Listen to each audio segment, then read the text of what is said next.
Okay.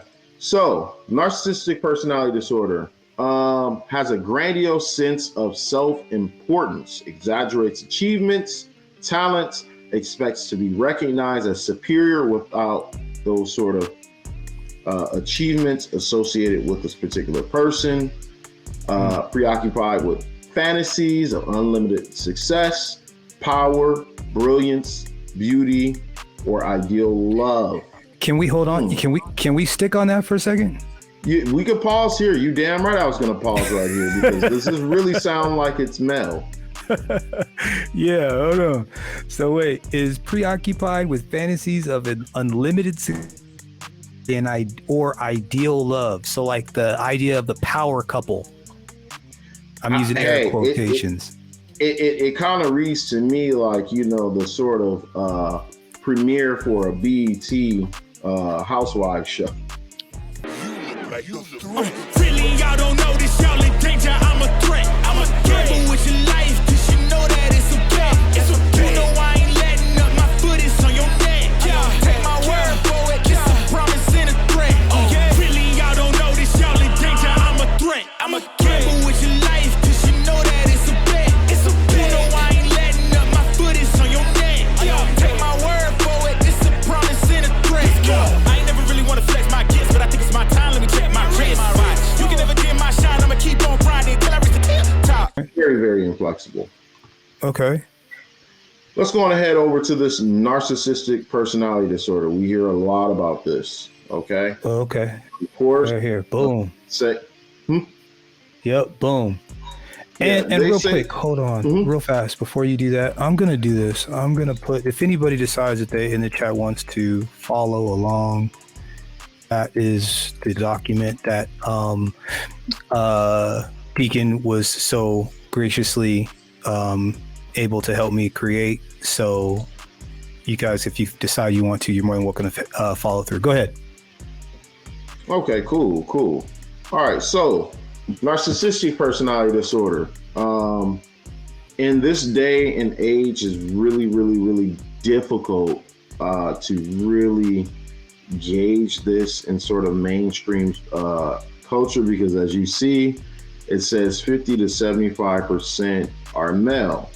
However, you may actually see this play out on Facebook. You may see this play out in other realms. Of course, if there's a male to have some level of esteem, one can actually misdiagnose a male actually having this particular disorder because the level of prevalence of narcissism within females. And I think that, you know, they may need to kind of update their studies as far as how they diagnose this particular disorder. May I ask, is it possible that it's just nothing but women and simp lollipoppies writing these statistics, and that's the reason why men are overrepresented? It is very possible. It's very possible. Gotcha. Just curious. You know, a good, I would say, 70% of people who are in the mental health profession are female. Gotcha. Okay, so I would, you know, like to draw that context. Now, when you're talking about PhD level and when you're talking about psychiatrist level, then you will see the numbers reversed. It's kind of funny how, you know, when it comes to rigor, you see the numbers change, but I'm gonna just leave that there. Yeah. Interpret that statement however you're gonna interpret. Got it. Cool. Okay. All right. Yes, sir. Okay. So, narcissistic personality disorder has a grandiose sense of self-importance, exaggerates achievements, talents, expects to be recognized as superior without those sort of achievements associated with this particular person, preoccupied with fantasies of unlimited success, power, brilliance, beauty, or ideal love. Can we hold on? Can we stick on that for a second? We could pause here. You damn right I was going to pause right here because this is really sound like it's Mel. Yeah, hold on. So wait, is preoccupied with fantasies of an unlimited or ideal love. So like the idea of the power couple. I'm using air Hey, quotations. it kind of reads to me like, you know, the sort of premiere for a BET housewife show. That's it. I'm just saying. It literally sounds that way. Absolutely. Okay, I just wanted to go on ahead and make sure to put a point in that. Go ahead, we can continue. I'm just saying. Yeah. Okay.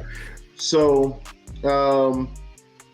believes that he or she is special and unique and can only be understood by or should associate with other special or high status people or institutions.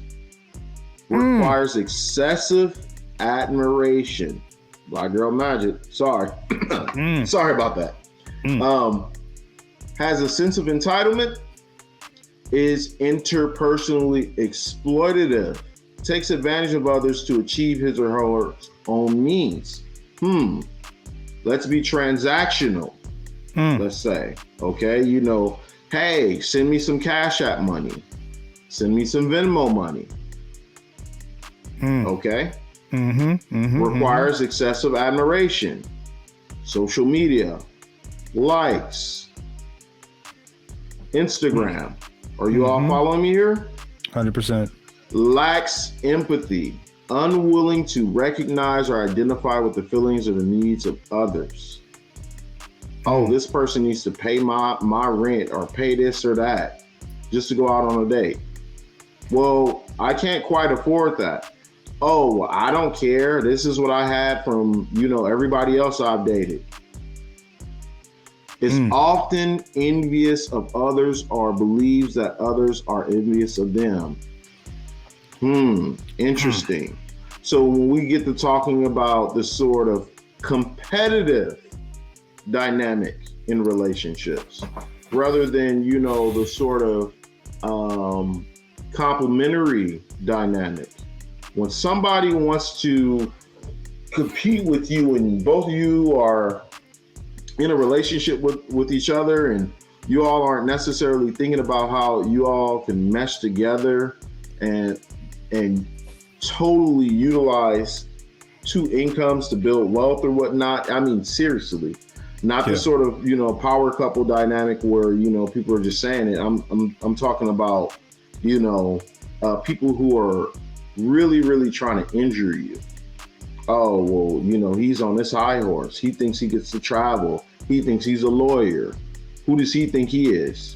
Oh, I'm about to call the police on him. Or he must think he better. These sorts of things.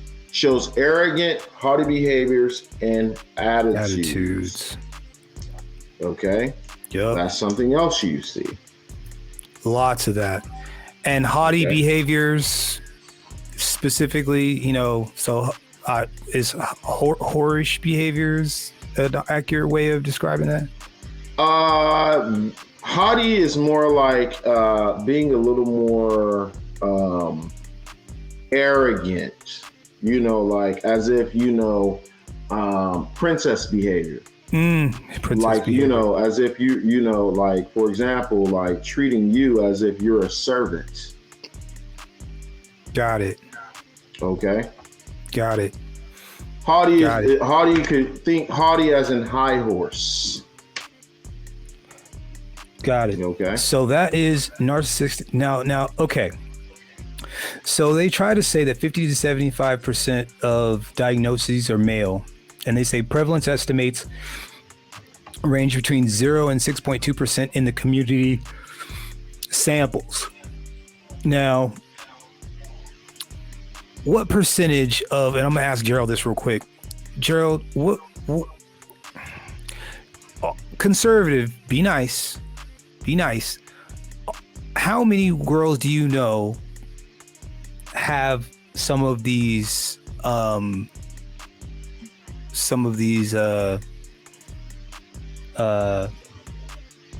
symptoms? Well, let's see, we wouldn't call it a symptom. We would call it a behavior. Traits. Traits. Rather. Yes. Yeah. What would you? What percentage of lovely ladies that you deal with kind of have some of the things on this list? And everyone in the chat, feel free to participate. Also, I'm curious to know. Solo Dolo says a lot. Conservatively,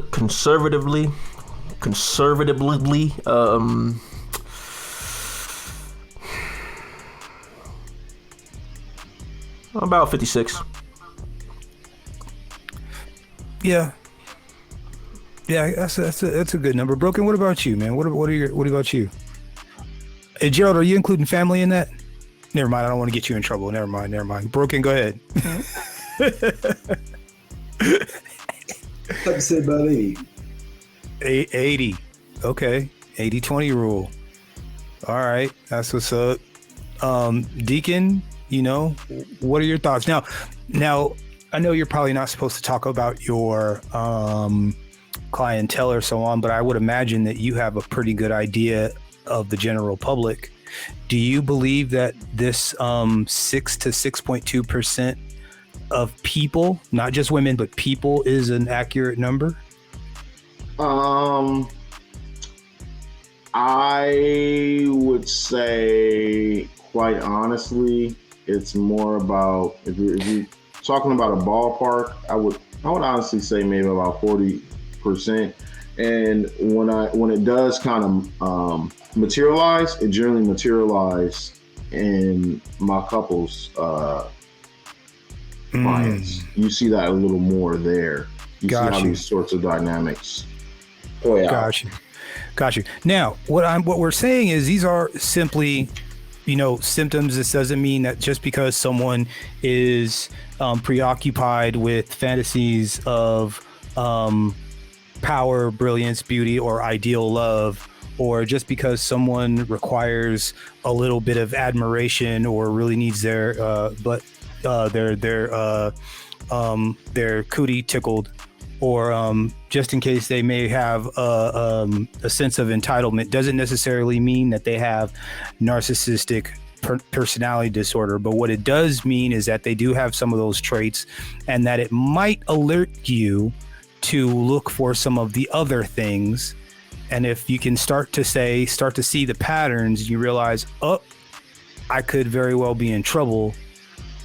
Let me dig a little bit. Let me pull back a little bit. And that was my point. So this whole exercise isn't to say that all these hoes got narcissistic personality disorder. It's just for us to recognize the possibility that someone might have these things and what to do.